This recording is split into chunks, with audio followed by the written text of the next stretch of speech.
اور پھر ایک بہت خاص بات کہی گئی، بات تو سبھی خاص ہے لیکن آج کے معاشرے کے اعتبار سے، کہ اللہ تبارک و تعالیٰ جب تمہیں نعمت دیتا ہے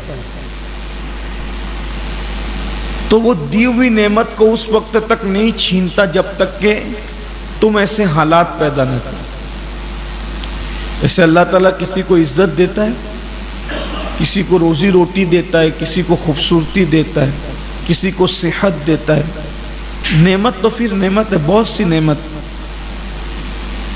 تو دی ہوئی نعمت کسی کسی کی چھینی جاتی۔ کچھ لوگ ایسے ہیں نا، ہم دیکھتے ہیں، کہتے ہیں یار فلاں کا کاروبار پہلے بہت اچھا چلتا تھا، ابھی بیچارہ روٹی کے ٹکڑے کو محتاج،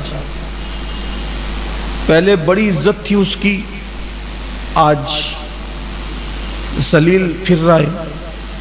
تو قرآن دعوت فکر دے رہا ہے کہ یہ نعمتیں ایسے ہی نہیں چھینی جاتی، انسان کچھ نہ کچھ غلط کرتا تبھی اس سے نعمت چھینی جاتی۔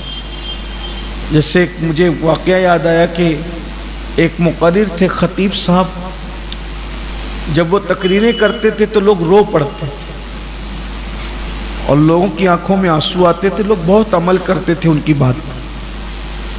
جب وہ حج کو گئے تو لوگوں نے باتیں کرنی شروع کی کہ اب حج کو گئے تو سونے پر سہاگا ہوگا، تاثیر اور بڑھے گی، لیکن جب وہ واپس آئے تو وہ تاثیر ختم ہو گئی۔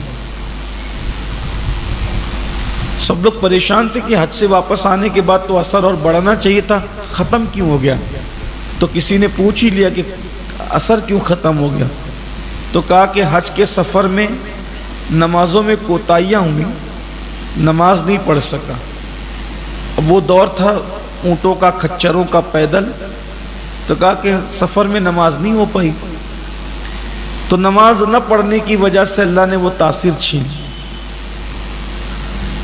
انسان کا جب زوال آتا ہے تو انسان سوچتا ہے کہ اس نے کچھ کر دیا اور اس نے کچھ کر دیا، لیکن قرآن کہہ رہا ہے کہ تو نے کچھ کیا، بلکہ کسی کے کچھ کرنے میں بھی پہلے تو نے کچھ کیا ہے، ورنہ ساری دنیا بہت کچھ کرتی پھرے، اگر تو صحیح رہے تو کسی کا کچھ تجھ پہ اثر نہ کرے۔ اللہ پاک نعمتیں، اسی لیے صحت بھی ایک نعمت ہے، وہ چھینی جاتی ہے۔ ایک بزرگ تھے، 100 سال کی عمر میں پہنچے تھے تو بھی جوان دکھتے تھے، تو لوگوں نے کہا کہ آپ 100 سال میں بھی ایک دم فٹ اور جوان دکھتے ہیں، تو اس کی وجہ کیا ہے؟ تو کہا میں نے جوانی میں اپنے آپ کو گناہ سے بچایا، بڑھاپے میں اللہ نے میری صحت کو بچا لیا۔ یہ بہت دعوت فکر کی بات ہے کہ تم سے نعمتیں اسی وقت چھینی جاتی ہیں، بلکہ جب تم ایسے کرتوت کرتے ہو۔ ام المومنین سیدہ عائشہ صدیقہ رضی اللہ تعالیٰ عنہ نے ایک بزرگ کو خط لکھا اور فرمایا کہ اس دن سے ڈرو جب تمہارے چاہنے والے تم سے نفرت کرنے لگے، اور کہا کہ جب انسان تنہائیوں میں چھپ کے گناہ کرتا ہے تو اللہ محبت کرنے والوں کے دلوں میں نفرتیں پیدا کرتے ہیں۔ بڑی تفصیل ہے اس میں۔